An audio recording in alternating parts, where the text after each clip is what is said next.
مش كده يا عبده؟ ابدا والله يا سيد يا عم عادل، والنبي ما توقعش بيني وبين الراجل ده انا راجل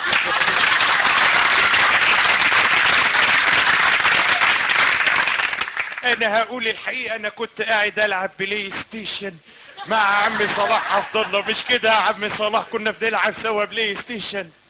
لا اله الا الله، حاجه جميله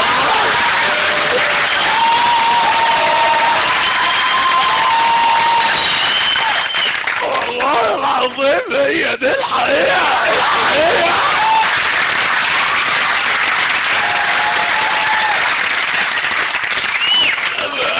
ما تجفنوش معانا. اللي بعت الرسائل دي هو واحد يوسف عيد، مش كده يا يوسف؟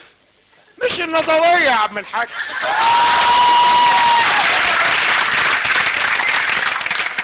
النظريه ان انا جبت الايميل بتاع نعيمه بس ما بفهمش في الكمبيوتر.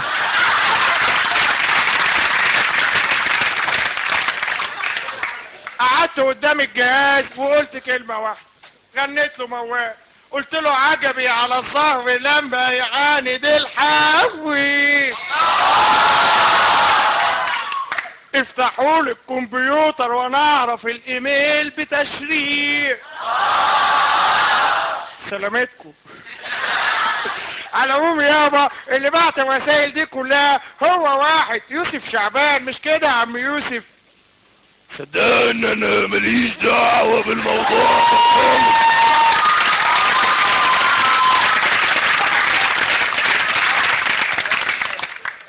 اللي بعت الرسائل دي كلها حد غيري، ثم ان كل الناس الشرفة في مصر قالوا لا ما عدا واحدة. كل ما تقول له يرد، كل ما تقول له يرد لا، والف لا. على العموم اللي بعت الرسائل دي كلها حسين رياض. مش كده يا عم حسين؟ يا شباب بص، انا جيت السايبر وفتحت الجهاز علشان احكي لكم القصة الازلية، قصة الاميرة سناء جميل. سناء جميل كانت معانا في السايبر انما ما كانتش بتبعت رسايل. سناء جميل كانت بتدور على عريس في النت. مش كده يا سناء؟ مش معقولة ابدا الكلام اللي بتقوله ده.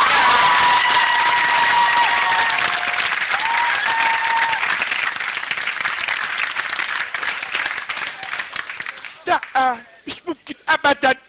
انا صحيح كنت بدور على عريس انما لقيت واحد امور، محمد هنيدي. مش كده يا محمد؟ مش انت كنت قاعد جنبي وحبينا بعضنا؟ يا ابوك ربنا ما يحوجنا لحد ورحمة ابويا.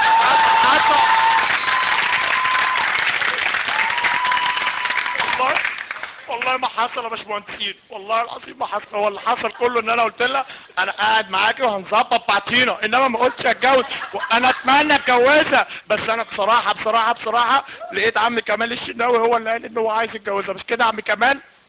انا يا ابني قلبي مفتوح للناس كلها.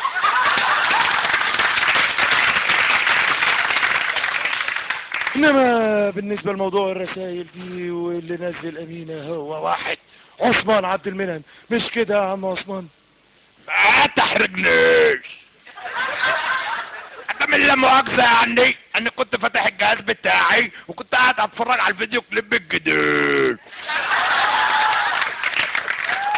يعني كان نفسي اعمل موديلز في الكليبات الجديدة. اصل انا عاطفي وشاعري وبقول كلام جميل.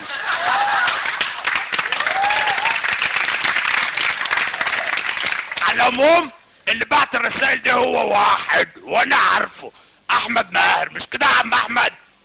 اني جيت اليكم حامل الرسالة من اجل كل الرجالة وبقولها كلمة. الراجل مش بس بكلمته، الراجل بموبايلاته وشلته. شكرا.